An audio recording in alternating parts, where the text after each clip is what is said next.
우리 성도님들은 현실을 살아간다는 것에 대해서 어떻게 생각하십니까? 사실 우리 삶이 하나님께서 주시는 현실을 살아가는 것, 내 앞에 주어진 일들, 또 내 주위의 사람들과 함께 당면한 일들을 살아가는 것이 현실입니다. 그래서 때로는 그 현실에 매몰되기도 합니다. 현실이 너무 힘들고 어렵고 고단한 일들이 많기 때문에 그 현실 앞에 우리가 무너지거나 또 좌절하거나 파묻혀서 허덕일 때가 참 많습니다. 때로는 현실 앞에서 우리가 안주하기도 합니다. 일이 잘 되고 행복하고 건강하고 집에 우환이 없고 자식들이 잘 되고 이렇게 좋은 현실 앞에서는 어떻습니까? 이 현실을 벗어나고 싶어 하지 않습니다. 두 가지 반응인 것 같아요. 현실이 힘들거나 어려울 때는 이 현실을 벗어나고 싶지만 거기에 파묻혀져서 거기에 매몰되어서 옴짝달싹 할 수 없을 때가 있고요. 또 어떨 때는 즐겁고 행복하고 기쁜 일들이 찾아올 때는 그 일에 너무 안주하여서 이것이 더 이상 변화가 없었으면 좋겠다, 지금만 같았으면 좋겠다, 이렇게 생각하기도 합니다. 근데 이 두 가지 반응에 대해서 우리 성도님들은 어떻게 생각하십니까? 너무 자연스러운 반응입니다. 우리가 살아가면서 힘든 일이 있을 때는 벗어나고 싶고, 그러나 벗어나기 힘들 어려움이 찾아오기도 하고, 또 반대로 즐겁고 행복할 때는 이것만 같았으면 좋겠다, 더 변화를 바라지 않는다. 근데 중요한 것은 무엇이냐면요, 하나님은 우리를 현실을 넘어서는 존재로 부르셨습니다. 단순히 우리 눈앞에 놓여져 있는 일들, 살아가면서 겪게 되는 그때마다 우리 앞에 당면하는 일들 앞에서 일희일비하거나 혹은 그 일에 매몰되어서 묶여 있거나 아니면 거기에 안주하여서 하나님의 나라를 바라보고 하나님의 일들을 감당하는 그런 사명자의 삶을 포기하기도 하고 내려놓고 싶어 하기도 하는 그러한 다양한 모습들을 우리가 가지고 있습니다. 근데요, 하나님은요, 우리를 현실을 넘어서는 믿음과 또 삶으로 살아가게 하신다는 것입니다. 우리는요, 이 현실 앞에서 현실만을 바라보고 내 앞에 주어진 일들만 바라보고 살아가는 것이 아니라 그 너머를 바라보며 살아갈 수 있는 믿음이 있어야 됩니다. 그래서 우리는 전국을 소망하며 하나님의 나라를 바라보며 살아가는 하나님의 백성 되어야 하고요, 하나님이 우리에게 주신 그 사명을 감당하는 것, 즉 예수 그리스도의 복음을 전하고 하나님의 나라를 확장하는 데 쓰임받는 그러한 하나님의 백성으로서의 삶, 또 왕으로서의 사명을 감당하는 삶을 살아내야 하는 것이 우리에게 주어진 소명입니다. 근데 우리는 어떻습니까? 현실을 넘어서기가 매우 힘듭니다. 어려울 때는 어려운 대로, 또 좋을 땐 좋은 대로 그 현실에 항상 영향을 받고 때로는 지배를 받고 때로는 그것에 편승하여서 살아가는 것이 우리입니다.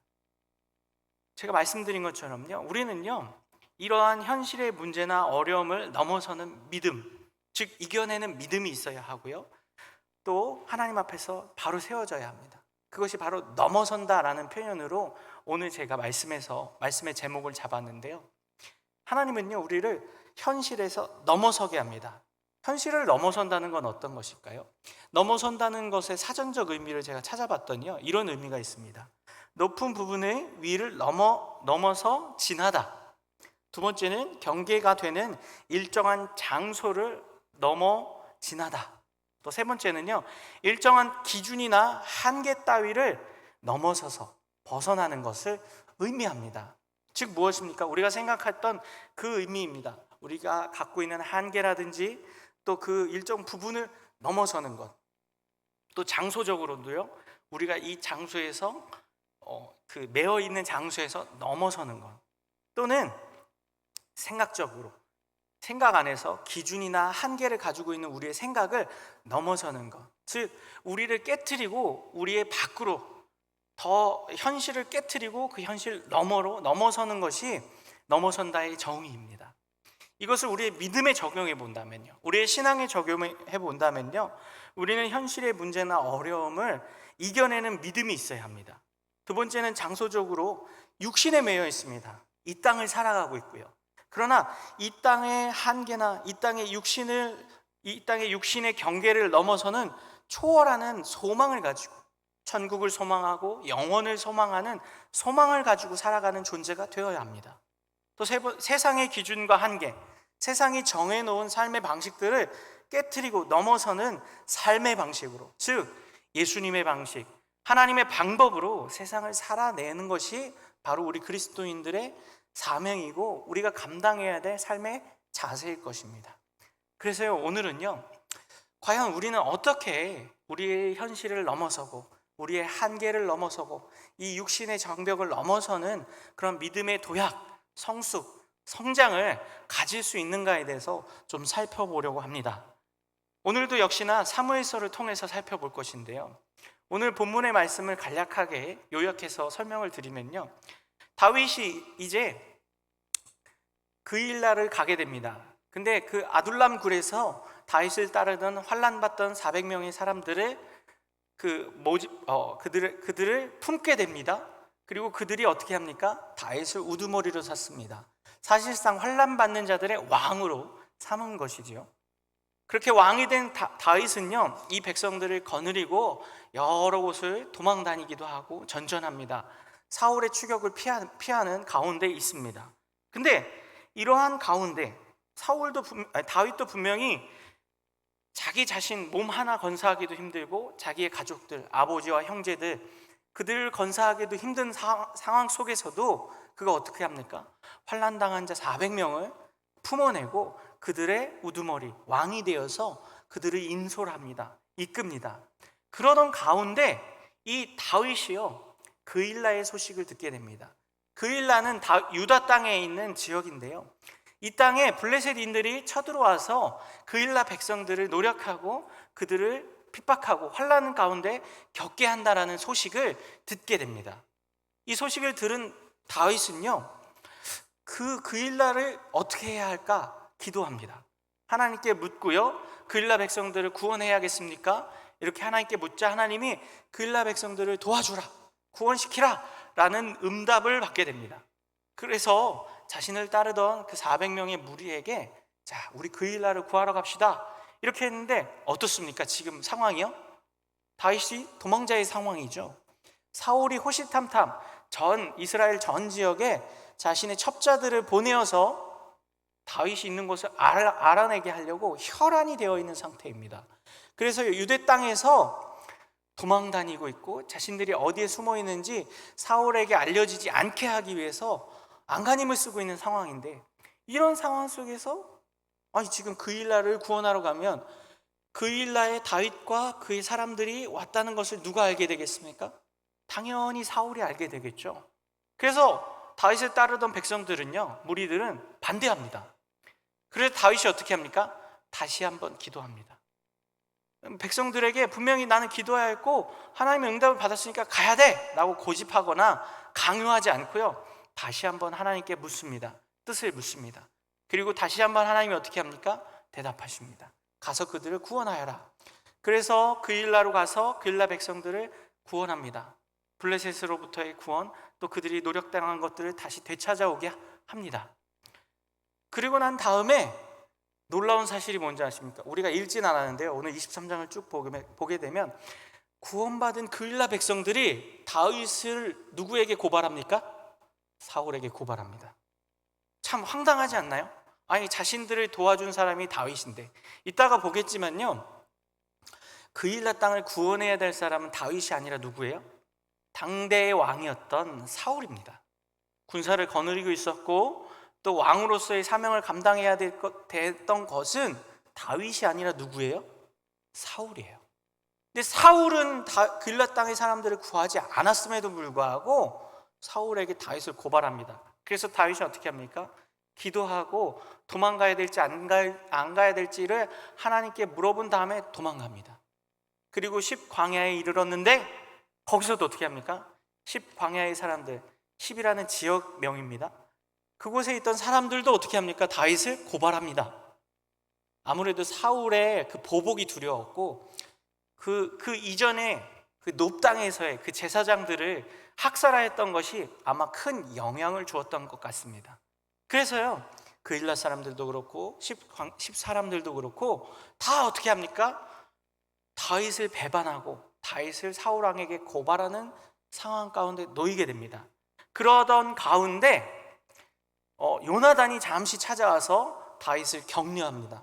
다윗에게 이제 하나님이 너에게 왕권을 주실 것이다 라는 격려를 하고 떠납니다. 그 위기 가운데, 그 사울의 서슬퍼런 감시 가운데서도 하나님이 요나단을 써서 들어 쓰셔서 다윗을 위로하시고 격려하여 주십니다. 그런 다음에 다윗이 또 마온 광야로 도망을 가요. 아라바라는 지역으로 도망을 가는데 여기도 이미 사울의 그 첩자들이 다 있었어요. 그래서 어떻게 합니까? 또 사울이 삼천의 군사를 거느리고 다윗을 잡으러 옵니다. 근데 이제는 다윗도 도망갈 곳이 더 이상 없었어요. 그때의 절체절명의 시기에 순간에 하나님이 어떻게 하십니까?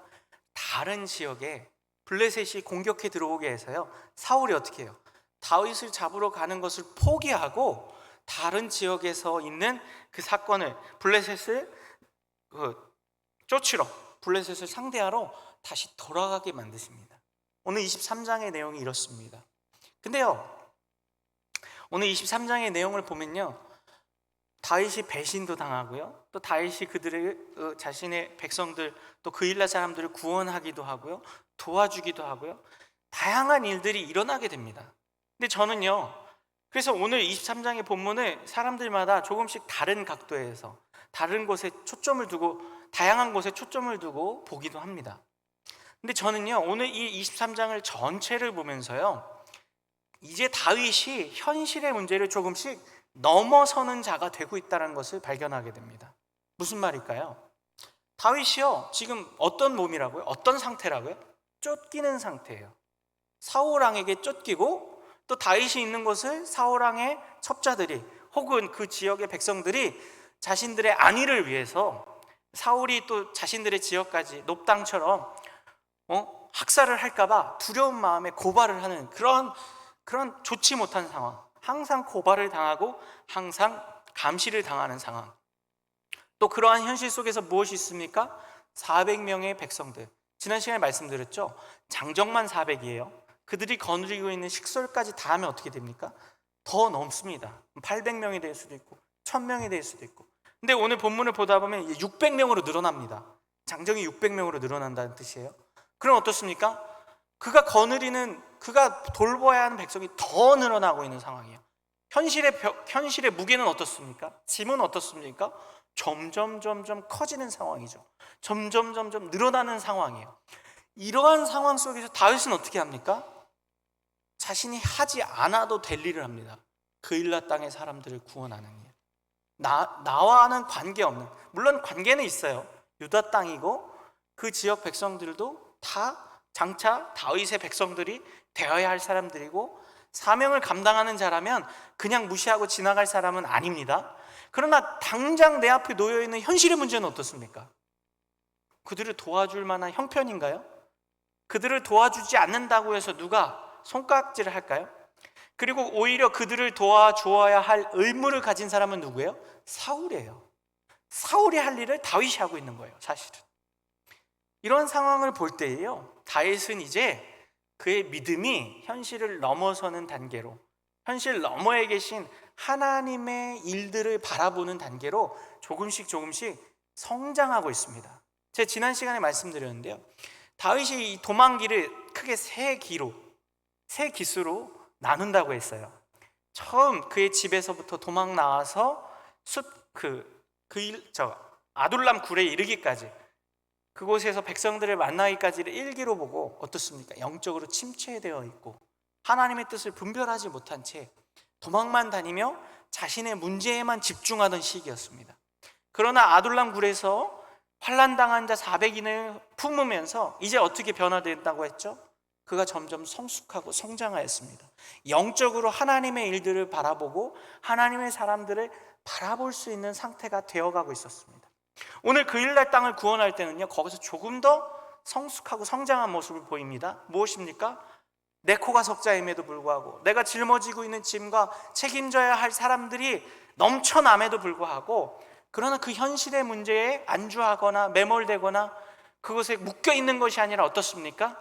그 현실의 문제를 넘어서는 믿음의 모습을 보여주고 있다는 것입니다. 그래서요, 오늘 다윗은 과연 어떻게 자신의 현실의 문제를 넘어설 수 있었는가, 그 비결을 한번 살펴보고자 합니다.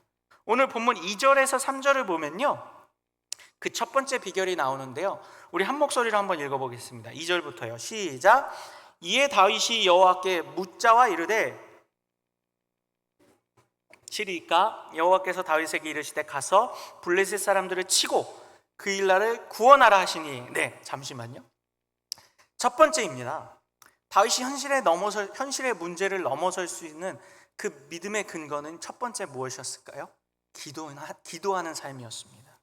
그가요, 자신의 문제, 자신에게만 집중하는 것이 아니라 하나님의 일에 집중하고 하나님의 뜻을 바라보는 자로 변모하게 됩니다. 그러면서 자동적으로 자연스럽게 나오는 것이 무엇일까요? 기도입니다. 기도는요, 믿음의 사람만이 할 수 있는 것이에요. 믿음이 없는 사람들은 기도를 결코 할 수 없습니다. 어떤 믿음이요? 하나님이 이 현실의 문제를 지배하고 계신다. 내 현실의 문제, 내 가정의 문제, 내 직장의 문제, 나와 함께하는 사람들과의 관계의 문제, 또 내가 겪는 모든 삶의 문제를 누가 지배하고 계신다는 믿음이요? 하나님이 지배하고 계시다는 믿음이 있을 때에만 무엇을 할 수 있습니까? 기도를 할 수 있습니다. 우리 성도님들, 어려운 일이 닥쳐올 때, 힘든 일이 닥쳐올 때 무엇 하십니까? 기도하십니다. 근데 그 기도하실 때 어떤 마음으로 하시나요? 할 거 없으니까 하십니까? 너무 답답하고 너무 힘들어서 어디 토로할 데도 없고 그러니까 기도나 하자라고 하십니까? 아니실 것입니다. 그 마음속엔 무엇이 있습니까? 믿음이 있습니다. 하나님이 내 현실의 문제, 내 아픔의 문제, 내 고통의 문제, 이 건강의 문제, 재정적인 어려움, 자녀들의 그런 문제들, 이런 모든 문제들을 누가 해결해 주실 수 있다는 믿음이요? 하나님이 해결해 주실 수 있다는 그 믿음이 있어야만 기도하게 됩니다. 이미요, 우리는 기도할 때 무엇을 하고 있는 것입니까? 현실의 문제를 넘어서고 있는 것입니다. 근데요, 사실 믿음이 연약하고 현실의 문제를 넘어설 수 없는 사람들은 어떻게 하는 줄 아십니까? 기도하지 않습니다. 그럼 뭘 할까요? 그 문제를 해결할 방법을 찾습니다. 누구한테 도움을 요청하면 도와줄 수 있을까? 누구한테 돈을 빌려야 되지? 누구한테 우리 아이의 교육을 맡겨야 되지? 누가 내 남편, 내 아내의 건강의 문제를 해결해 줄 수 있어? 그래서 어느 병원을 찾아갈까? 어느 의사가 용하대? 주변 사람들한테 물어요. 막 전화하고 물어요. 물론 그런 인간적인 방법의 문제 해결 방법도 당연히 필요합니다. 근데 무엇이 앞설까요? 믿음의 사람들, 현실을 넘어서는 믿음의 사람들은 무엇이 가장 먼저 앞서게 될까요? 기도가 가장 먼저 앞서게 됩니다. 실제로요, 우리가 경험을 해보셨을 것입니다. 만약에 건강에 문제가 있다든지, 아니면 경제적인 어려움에 문제가 있다든지, 또는 자녀의 그런 앞길에 문제가 생겼을 때 기도하고 방법을 찾는 것과 기도하지 않고 그냥 내 방법대로 내 주변 지인들 막 전화 돌려가면서 또 도와줄 사람 누군가 찾아가면서 하면요, 어떻게 됩니까? 전혀 다른 결과를 얻게 됩니다. 내 문제들, 어려운 문제들을 먼저 하나님 앞에 기도하고 하나님께 방법을 구할 때, 요즘은 이 구약시대처럼 또 다윗처럼 하나님이 직통계시를 주시지 않습니다. 그런 방식으로 하나님이 일하시진 않아요. 그러나 어떻습니까? 사람을 붙여주시기도 하고요, 지혜를 주시기도 하고요, 전혀 생각하지 못한 방법들을 하나님이 열어주십니다. 이것이 기도의 능력이고 기도의 힘이고요, 현실을 넘어서게 하는 은혜입니다. 다윗이요, 이렇게 자신의 문제를 하나님 앞에 기도합니다. 현실을 넘어서기 위해서요. 그일라 땅을 구원하는 것이 자신의 일이 아님에도 불구하고 다윗은 어땠어요? 이 일을 나의 일로 여기면서 기도합니다. 그리고 응답을 받죠. 2절까지 읽었을 때요. 근데 3절을 보십시오. 한 번 더 읽겠습니다. 3절입니다. 시작. 다윗의 사람들이 그에게 이르되 보소서, 하물며 그 일라에 가서 블레셋 사람들의 군대를 치는 일이까 한지라. 분명히 기도하고 응답을 받고 그 응답대로 행하면 어떻게 될 거라고 우리가 기대합니까? 잘 될 거라고 기대합니다.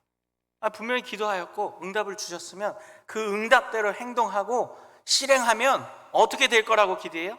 하나님이 열어주시고 하나님이 사람들의 마음도 바꿔주시고 잘 되게 해주실 것 같은데 어떻게 합니까? 무슨 일이 일어나요?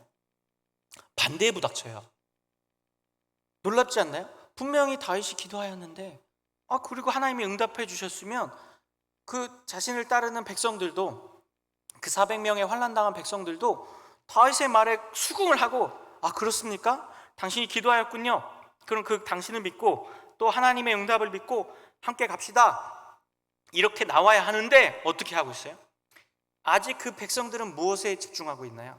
하나님의 뜻에, 하나님의 일에 집중하기보다는 무엇에 집중하고 있어요?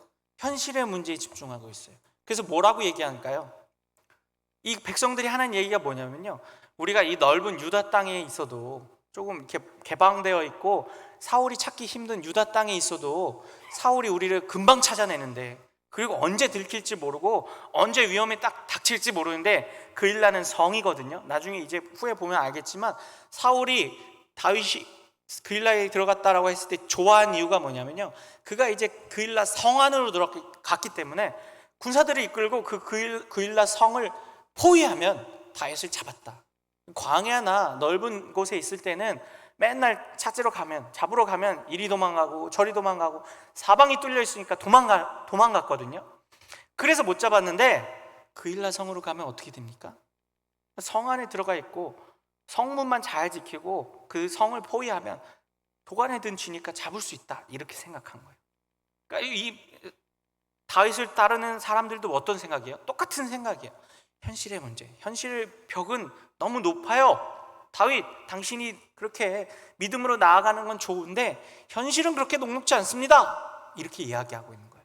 이때 다윗이 어떻게 하나요? 또 다른 현실의 문제를 맞닥뜨려요. 분명히 그일라를 구원하는 좋은 일이고 하나님의 뜻에 순종하는 일이었는데 그 일을 행동으로 옮기니까 어때요? 또 다른 장벽을 만나요. 또 다른 현실을 만나요. 또 다른 반대를 만나요. 그랬을 때 우리는 어떻게 합니까? 보통은 포기합니다. 현실에 매몰돼요. 안 되네. 기도하였고 응답 받은 거라고 나는 확신하였는데, 그래서 그 일을 하였는데 안 되네. 응답이 아니었네. 하나님이 나와 함께 하시지 않으네. 그러면서 어떻게 해요? 그 현실에 안주합니다. 주저앉습니다. 좌절합니다. 근데 다윗은 어떻게 합니까? 거기서 한 번 더 기도합니다. 그리고 자신의 주장이나 자신의 응답을 강요하지 않아요. 야, 너네 기도도 안 하고 모르지? 나는 기도하여서 하나님께 응답 받았어. 그러니까 내 말 들어. 내가 우두머리잖아. 이렇게 강요하지 않아요. 오히려 어떻게 합니까? 다시 한번 하나님께 묻습니다. 4절을 보겠습니다. 함께 읽겠습니다. 시작. 다윗이 여호와께 다시 묻자온데 여호와께서 대답하여 이르시되 일어나 그일라로 내려가거라. 내가 블레셋 사람들의 내 손에 넘기리라 하신지라. 다시 응답을 해주세요. 근데 좀 황당하지 않으세요? 그럼 하나님 한 번 기도하고 응답 받고 처음 얘기했을 때 가게 해주셨으면 좋은데 왜 2번 기도하게 하시고 반대를 부닥치게 하십니까? 그런 생각 안 드십니까? 전 보면서 그런 생각이 드는 거예요. 이상하다. 하나님 참 희한하시네. 근데요, 이것이 또한 하나님의 일하심이에요. 어떤 일하시며? 다윗을 한 번 더 성장시키시고 성숙시키시고 그 확신과 믿음을 더욱 굳건하게 하시는, 제 표현으로 믿음을 강화시키시는 하나님의 일하시는 방식입니다. 분명히 기도하였고 응답을 받았고 하나님의 뜻이라는 믿음을 가지고 확신을 가지고 그 일을 하는데 분명히 우리 인생 속에서요, 또 다른 반대를 부닥치고 또 다른 어려움을 겪습니다. 그때 우리는 어떻게 하나요? 좌절하고 낙심하고 아닌가 보다 포기해요. 근데 그때 더 하나님을 붙드는 것이 무엇입니까? 현실을 넘어서는 믿음이에요. 하나님은 그러한 믿음을 원하세요. 그냥 한 번 기도하고 그냥 한 번 해서 잘 되면 잘 되는 거고 안 되면 아닌가 보다 하고 뜻을 접고 하나님에 대한 신뢰를 접는 그런 얄팍한 믿음, 얕은 믿음이 아니라 어떤 믿음을 원하십니까? 굳건한 믿음, 흔들리지 않는 믿음. 분명히 하나님이 2번 기도하면 또 한 번 더 기도하면 응답하여 주시고 함께하여 주실 것인데 그 장벽을 넘지 못하는, 현실에 안주하는, 나름대로는 처음 기도하였을 때 현실의 문제를 내가 넘어서고 있어, 이런 부푼 믿음과 그런 부푼 마음을 가지고 나아갔는데, 그랬는데 막 가족들이 반대하고, 막 그랬는데 주변 사람들이 더 힘들게 하고, 그랬는데 자녀들 말 안 듣고, 그랬는데 집안의 문제는 더 악화되는 것처럼 보이고, 건강은 좋아지지 않는 것처럼 보이고, 이런 수많은 일들이 있을 때 우리는 어떻게 합니까? 계속 기도해야 합니다. 한 번 더 기도해야 합니다. 그리고 한 번 더 하나님을 붙들어야 합니다. 하나님은 그러한 굳건한 믿음, 진짜 믿음으로 우리를 만들어 가시는 것이, 오늘 우리에게 현실을 넘어서는 그러한 하나님을 바라보고 신뢰하는 기도의 사람, 믿음의 사람이 되는 우리 성도님들 되길 소망합니다. 이러한 가운데서요, 다윗이 그 그일라 땅으로 갑니다. 그래서 구원하지요. 블레셋 사람들과 크게 싸워 이겨서요, 그들의 가축과 그들의 노력해 간 것들 다 찾아오게 됩니다. 근데 무슨 일이 일어난다고요? 그일라 사람들이 배신해요. 황당하죠. 7절, 오늘 말씀 밑으로 조금 내려가서 7절을 보겠습니다. 다윗이 그일라에 온 것을 어떤 사람이 사울에게 알림해 사울이 이르되 하나님이 그를 내 손에 넘기셨도다. 그가 문과 문 빗장이 있는 성읍에 들어갔으니 갇혔도다. 아까 설명드렸죠. 이제 잡히게 된 거예요. 근데 왜 잡혀요? 그일라 사람들이 고발했잖아요. 누군지는 모르겠지만 분명 그일라 사람이겠죠. 그 마음이 어떻습니까? 좌절이 와요. 낙심이 와요. 나는 분명히 하나님의 일을 하고 하나님의 말씀에 순종하여서 살았는데 더 안 좋은 꼴을 보게 된 거예요. 안 구했으면 차라리 배신도 안 당하고 마음의 실족과 실망도 안 당할 텐데. 근데 이 상황 속에서 다시 또 무엇을 합니까? 또 기도를 합니다. 8절을 볼까요? 아니,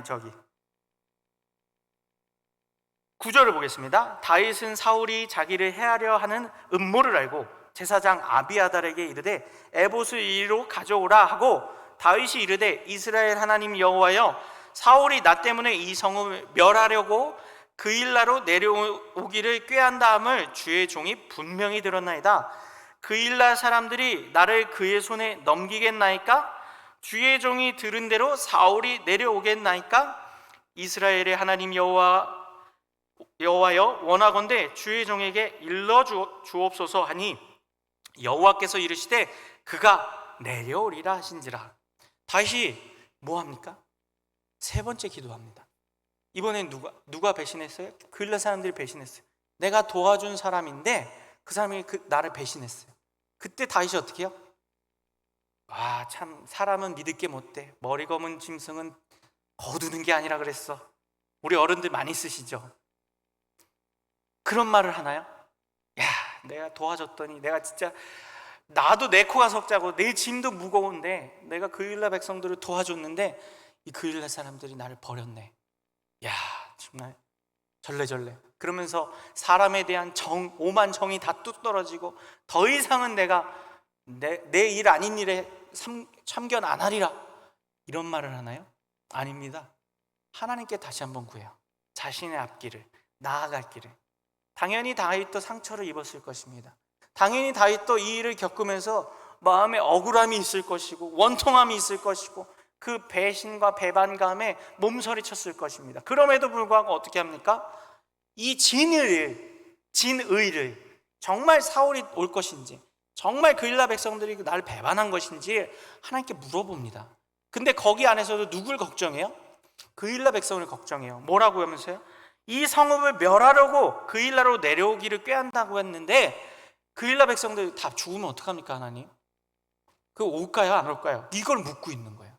자기 살 길을 묻는 게 아니라 그일라 백성들 나 때문에 높당의 제사장들처럼 다 학살당하면 어떡합니까, 하나님? 이러고 묻고 있어요. 자기 안위보다 다른 이들, 내가 도와주고 있고 나를 배신한 사람들의 안위를 묻고 있어요.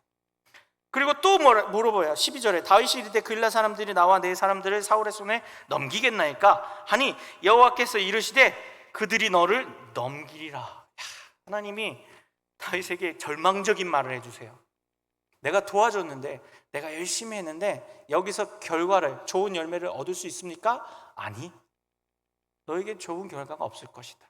현실을 넘어서는 믿음을 보여주었고 너가 현실을 넘어서서 사람들을 도와주었지만 그럼에도 불구하고 뭐는 없을 거래요? 열매는 없을 거래요. 너에게 좋은 일은 없을 거래요. 그럼에도 불구하고 무엇입니까? 다윗은 이 상황 속에서도 하나님을 바라보고 자신이 처한 현실을 어떻게 합니까? 넘어서는 믿음의 사람이 되었어요.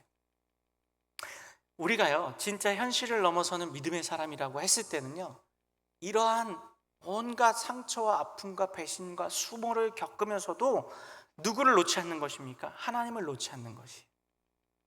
우리가요 살다 보면요 참 배신감이 참 많이 들 때가 많습니다.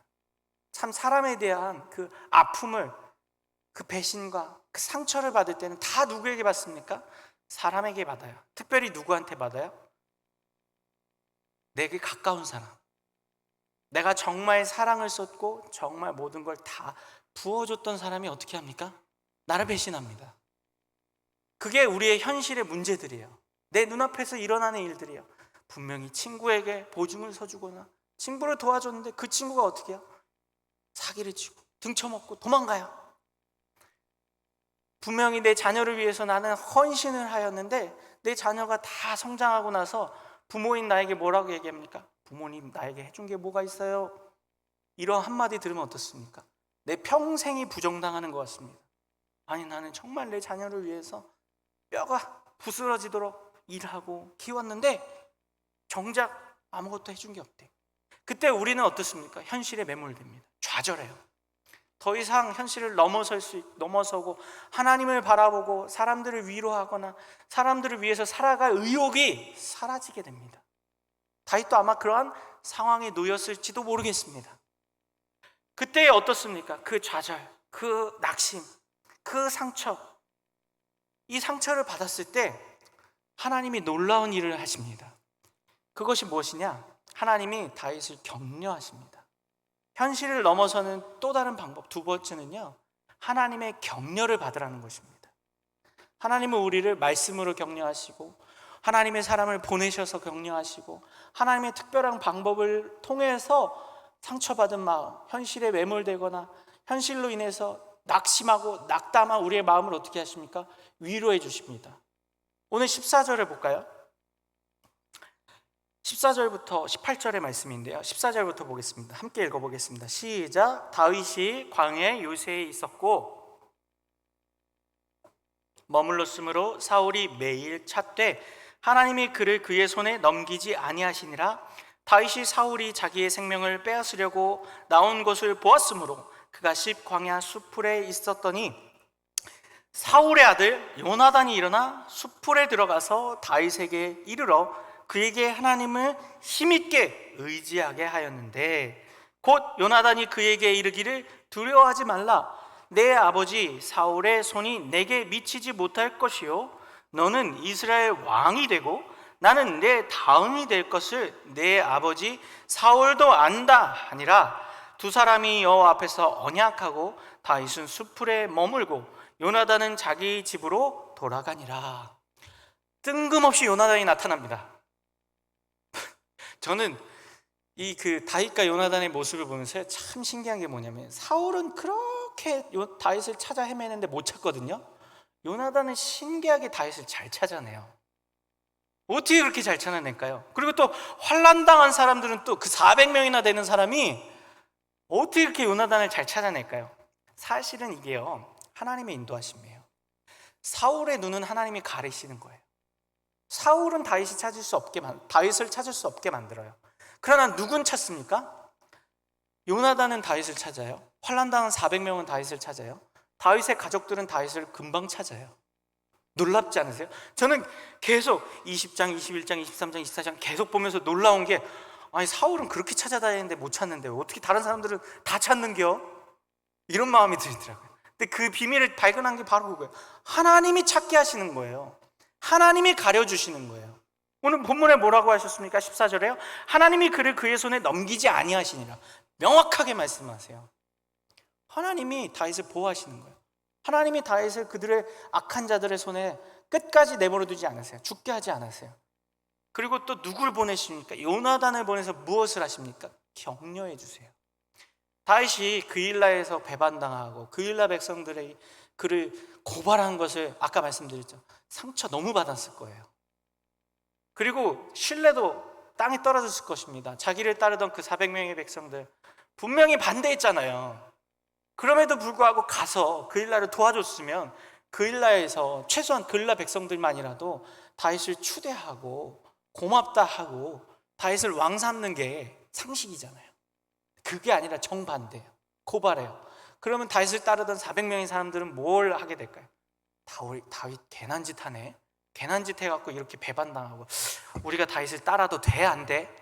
아마 뭐 성경 본문에 나오진 않았지만 저 같았으면 그런 생각마저 들었을 것입니다. 근데 그때에 다윗에게 누굴 보내세요?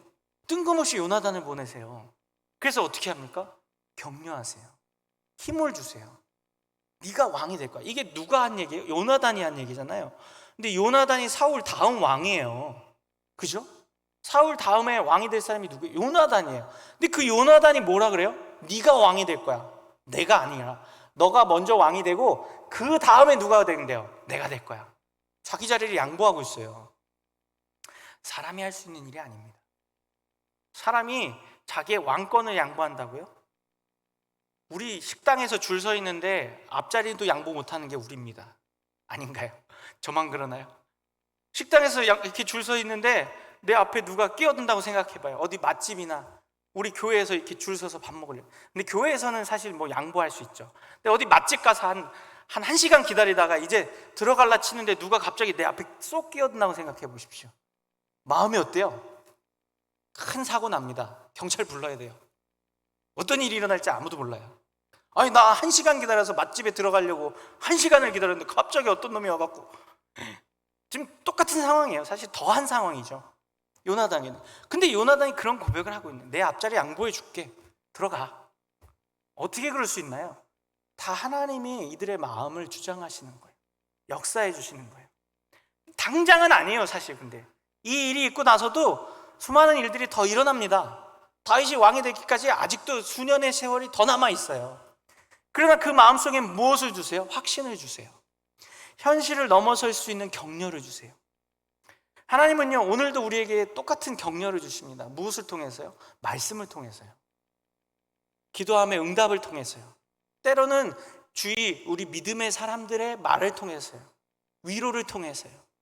내가 생각지 못한 방식. 다윗이 이 상황에서 요나단이 나타날 걸 생각했을까요? 아이 사울에게 안 잡히려고 도망다니는 상황이면 어떻게 하겠어요? 자신이 다니고 있는 곳, 자신이 어디 있는지를 주변 사람들에게 아무도 모르게 하는 게 상식이잖아요. 그리고 아무도 모를 거라고 생각했을 거예요. 요나단이 날 찾는다는 뜻은 뭐예요? 사울도 날 찾을 수 있다는 뜻이잖아요. 그러니까 요나단이 나에게 나타날 것이라는 기대를 일말도 없었을 것입니다. 다윗에게. 더군다나 이 상황에서. 근데 누가 나타나요? 요나단이 나타나요. 내가 정말 마음으로 위로를 얻고 마음을 나누는 그 요나단이 나타나서 떡하니 네가 왕이 될 거야. 결코 하나님을 의지하는 것을 잃어버리지 마. 하나님을 힘있게 의지해. 그리고 집에 가요. 뭐 그 언약을 맺고 그리고 집에 가요. 얼마나 이성적이지 못하고 상식적이지 못한 일입니까?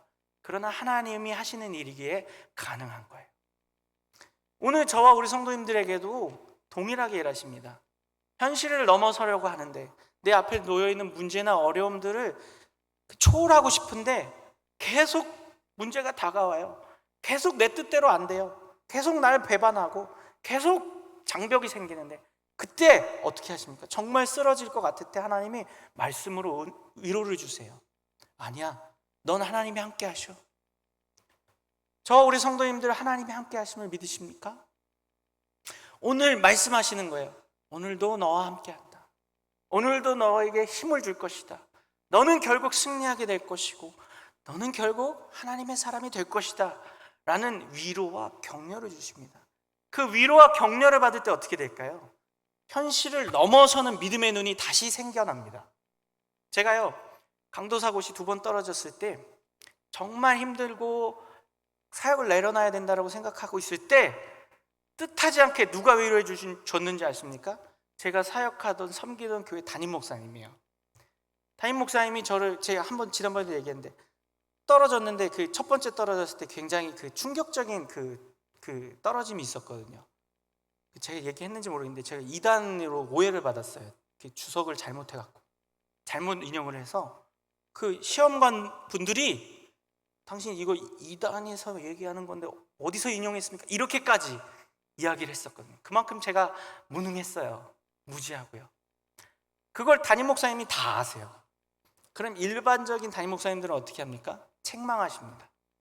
아니 당신이 강도사나 되려고 하고 신학교 3년 다니고 그렇게 했으면, 공부했으면 이 정도는 구분해야 되는 거 아니야? 이렇게 하시는 게 일반적인 그런 담임 목사님들이 반응이라고 생각합니다. 근데요, 서울 됐고 저희 강화도로 가셔서 꽃게탕을 사주시면서 그 자초지정을 들으시고 그런 거라면 됐어, 힘내, 이렇게만 하시고 꽃게탕 먹고 돌아왔어요. 근데 그 위로가요, 사실 저는 내 현실의 문제에 매몰되어서 난 안 되나 보다, 이렇게 무능하고 이렇게 실력이 없고 이단의 이설도 똑바로 구분 못하는, 물론 제가 너무 시간에 쫓겨서 급하게 한 건 있어요. 근데 어찌됐건 중요한 건 내가 그걸 못 구분한 거잖아요. 이 정도로 실력이 없는 사람인데, 무능한 놈인데 어떻게 하나님의 일을 하지? 어떻게 성도들에게 하나님의 말씀을 전하지? 이 생각을 갖고 있었거든요. 눈물이 펑펑 났거든요. 현실의 문제에 완전히 파묻혀 버린 거예요. 근데 그때의 그 한마디의 위로, 그 마음이 담긴 격려, 그 말이 마치 하나님의 음성처럼 들렸어요. 그러니까 어떻게 해요? 지금은 떨어져서 창피하고 굴욕적이고 무능이 드러나고 할 수 없는 그러한 모습으로 전락해버린 것처럼 보이지만, 그러나 그러한 어려움 속에서도 하나님이 위로하여 주시고 격려해 주시니까 그 현실 너머를 보게 하시더라고요. 아니야, 지금 이 어려움, 지금 이 무능, 지금 이 창피함 다 견뎌내고 하나님 바라보고 내가 묵묵히 하나님의 길을 가면 하나님이 나를 사용하여 주실 것이야 라는 믿음이 싹 트기 시작해요. 아마 그 격려가 없었으면 정말로 제가 포기했을 수도 있습니다. 근데 하나님은 그러한 사람들을 통해서, 때로는 말씀을 통해서, 때로는 기도함 가운데 전혀 생각지 못한 방식, 오늘 다윗이 요나단을 만날 것을 전혀 생각하지 못하였지만 하나님이 쑥 보내주셔서 그를 만남을 통해서 위로함과 격려를 받고 현실을 넘어설 수 있는 믿음을 다시 굳건하게 만들어 주셨다는 것입니다. 오늘 저와 우리 성도님들에게도 여전히 하나님은 동일하게 일하십니다. 오늘 이 말씀이 그러한 역할을 할 수도 있고요, 혹은 오늘 점심 먹으면서 나눈 대화가, 우리 성도 간의 대화가, 혹은 이번 주에 누가 찾아올 수도 있습니다. 추석을 맞이했는데, 혹은 누가 전화 한 통 줄 수도 있어요. 추석이라 한번 안부 전화했어요. 그럼 그 전화가 어떻습니까? 우리에게 힘을 줍니다. 반대로 우리도 그렇게 할 수 있습니다. 나도 누군가에게 위로와 격려가 될 수 있어요. 나도 뜬금없이 보내는 요나단이 될 수 있어요. 우리 주변에 생각나는 분들 계십니까? 우리 주변에 오랫동안 연락을 안 했지만, 혹은 생각하지 못했지만 기도함 가운데 생각나는 분이 계세요? 그럼 그분에게 전화라도 한 통 해주셨으면 좋겠어요. 찾아갈 수 있다면 찾아가도 좋고요. 좋은 핑계거리가 있잖아요. 이제 추석이니까 한번 안부 전화했다, 추석이니까 한번 이거 보냈다.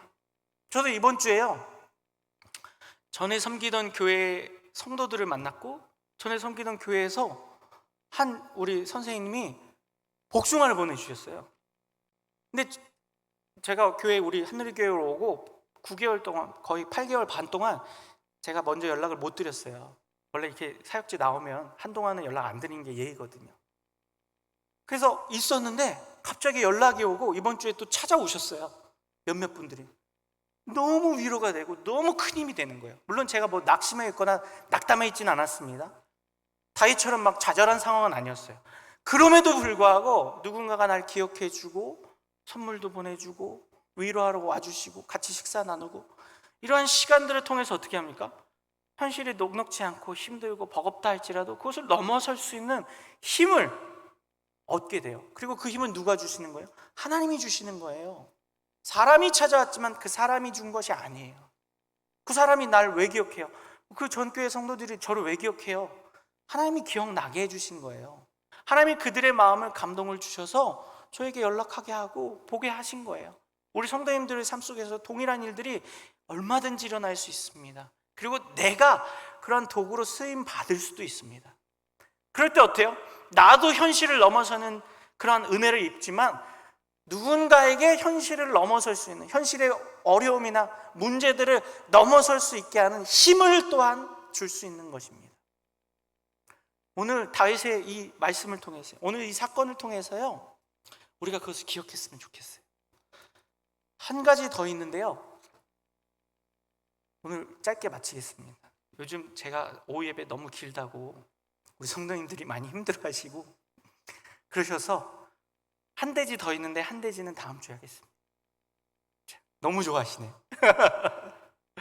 우리 이 시간에 잠시 기도했으면 좋겠습니다. 오늘 말씀을 좀 우리의 마음에 새겨봤으면 좋겠어요. 우리 현실을 살아가는데